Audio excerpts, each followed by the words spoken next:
watching CBS 8 Mornings at 6. Thank you so much for joining us here at 6 a.m. Hope you had a nice weekend. It's a Monday now. I'm Eric Connard. And I'm Chris Crow in for Netta Iranpour. And if you've stepped outside or maybe even just looked out the window real quick, you have seen maybe a bit of that gray fog all around there, right? Yeah, a little spooky out there, but really give yourself a little time if you're going to be heading out the door because the visibility is pretty low right now. Yeah, below a quarter of a mile in some cases. Wow. So that's going to be something to watch for out by the immediate coastline through about 8, 9 a.m. This is that live look outside. I mean, Incredible. It's incredible, really, Yeah. from Mount Soledad, looking down on the dense clouds as they kind of roll and rumble through. A little bit of drizzle possible through that morning stretch, so be aware that the roads might be a little slick, but it seems like this is what we're going to be seeing for the next couple days. Here's a video that Eric recorded earlier this morning around the Rancho Bernardo area where we have that dense fog on hand, again, through about 8 and 9 a.m. As far as your dense fog advisory goes, that expires at 8 a.m., visibility below a quarter of a mile for everywhere in that gray color, which is along the coast and through some of our inland valleys. Just slow down your speeds ideally. By the afternoon, we're getting quite warm out there. 91 is our afternoon high inland, so we're getting really warm toward the valley floors. 77 out by the coast, 80 for the mountains, and 91 for the deserts. Vanessa, how are things looking in traffic this morning? Better than that inland forecast. That's forecasting the 90s, yeah, 60s. Music to my ears later on this week. Let's go ahead and start things off with the traffic map because we are looking at, again, the big story this morning, the dense fog out there. In fact, we're seeing the worst of it for these neighborhoods highlighted in the yellow, and it's pretty widespread from the 8 in Mission Valley, Bay Park, Mission Bay, all the way north towards Oceanside and Camp Pendleton.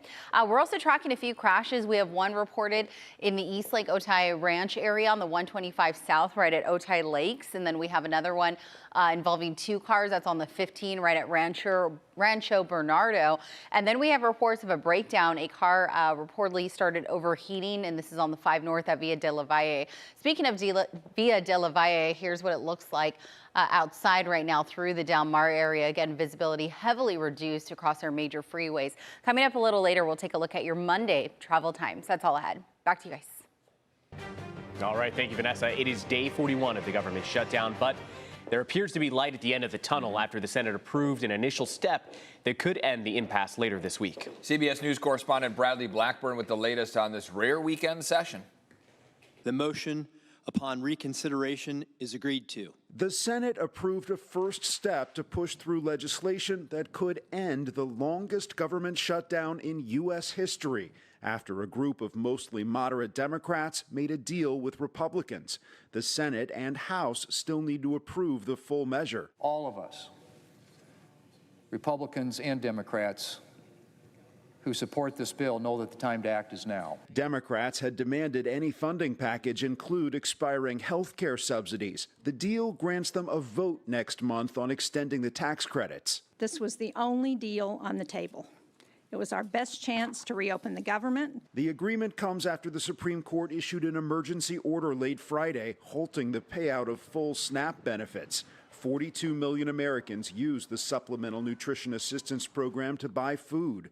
There were long lines over the weekend in Southern California at a distribution site for the LA Regional Food Bank, and major concerns for those in need in the Boston area. At the end of the day, they are people who are seniors and veterans and families with children and working families that really are just looking for some answers. Adding to the shutdown chaos, air travelers are coping with massive disruptions as the FAA ordered airlines to cut flights at the nation's busiest airports. We need to figure it out as a country.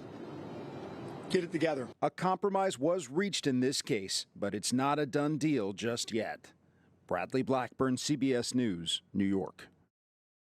This just in here, a federal appeals court says full SNAP benefits must be paid for November. Yeah, this comes as the Trump administration is ordering states, including California, to reverse SNAP payments already sent to millions of Americans.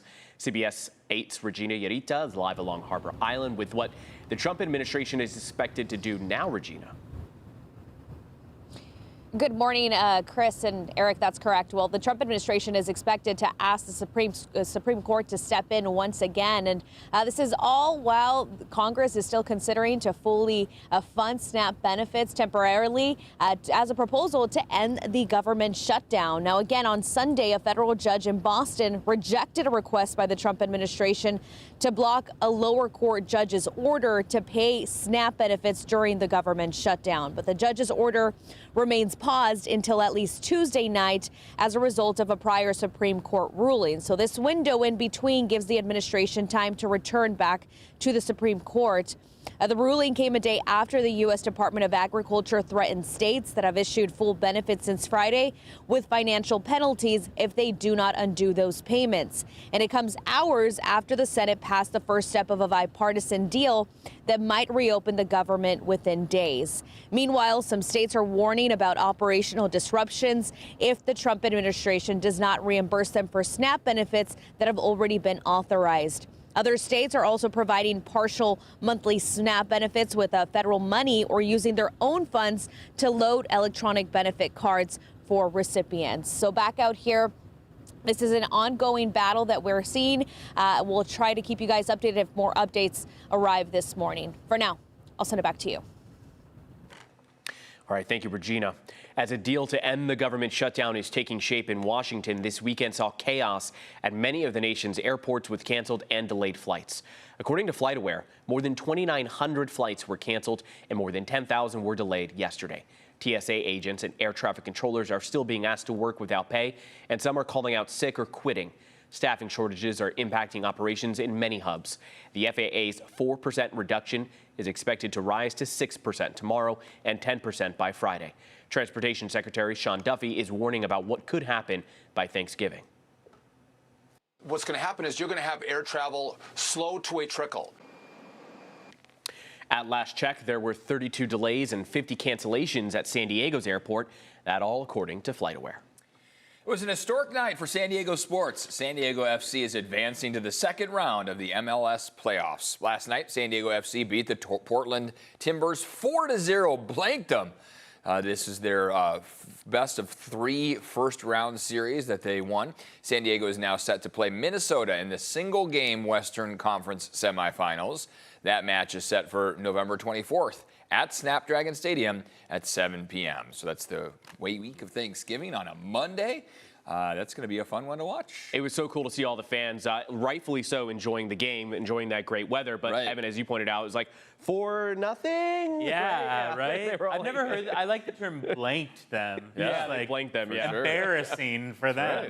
But yeah, 4-0, wow. Hey, it's a really foggy start to the day. In fact, that fog rolled in yesterday afternoon and evening. So if you were out at the game, you might have noticed it. The valleys have been kind of left out in terms of this dense fog event. But out by the coastline, we are at less than a quarter of a mile of visibility in some spots. As the afternoon rolls around, we'll get to the upper 70s by the water. Not going to stop us from warming up. So if you notice the clouds this morning, don't expect that to translate to cooler temperatures, a more mild day. It's not the case. In fact, Santa Ana's pick up by the afternoon, take us to the 90s for our inland valleys, 80s for the mountains, and 91 for the deserts with plenty of sunshine. There's that easterly component that you noticed, though Santa Ana starting to act up this afternoon, taking us all the way to 22 miles per hour by 9 a.m. Big changes are going to be on the way later this week. Coming up, we'll talk about that rain. But here's today's forecast. Look at Santee and El Cajon at 91. Mira Mesa, 85 today. 80 for San Diego. 82 for National City. 85 in San Ysidro. Up the coast, North County also getting warm. Along the coast, upper 70s, low 80s. Upper 80s, low 90s as you make your way out to the valleys. Now, here's that uptick in our rain. Right now, a ridge of high pressure stays overhead. It keeps us warm and dry. But very quickly by Wednesday, we start to see clouds roll in, and a trough of low pressure is going to be the main staple for Thursday and Friday. Models are in disagreement, of course, as to how much rain we're going to see. But right now, that range is about a quarter of an inch to about an inch, maybe even an inch and a half up to our mountaintops. Again, as we get closer to this Thursday, Friday timeframe, we'll be able to kind of fine tune that forecast and give you more specifics. But for now, expect those 2 days to be rainy and then back to dry skies by the upcoming weekend. We have Vanessa standing by, talking about the impact of the fog this morning. It's dense out there. Yeah, it is thickening up. We'll go ahead and start with your speeds and then take a look at some of the incidents that we have. All right, if you're wondering what all that yellow is on the maps, it's where we're seeing the worst of the fog, stretching all the way from Camp Pendleton, San Clemente, making your way 5 south or even northbound towards San Diego into Encinitas and Del Mar. 68, 71 mile per hour speeds is what you're averaging out of the North County, about 65 if you're traveling westbound in from spots like Santee. So far, so good in from La Mesa as well as Grossmont. And if you're traveling in from the 5 and the 805 full freeway speeds, tapping the brakes now pretty heavily, though, making your way onto the island from the Barrio Logan downtown area. All right, let's go ahead and zoom on out because we are tracking a couple of incidents. We have one, for example, in the South Bay near the Otay Ranch East Lake area, crash on the 125 South at Toll Freeway at Otay Lakes. And then we have reports of a breakdown, a car reportedly overheated. And this is on the 5 North right at Villa de la Valle. Let's go ahead and give you a live look. In fact, you could see some of the cars disappearing there in the distance as they make their way southbound due to that low vis. And this is what it looks like on the 805 coming at your screen is that northbound drive as you make your way out of National City headed towards the North Park University Ave area. All right, let's go ahead and take a look at your overall travel times, anywhere between 10 to 30. So right now, most of us are all in the green, no major issues nor delays.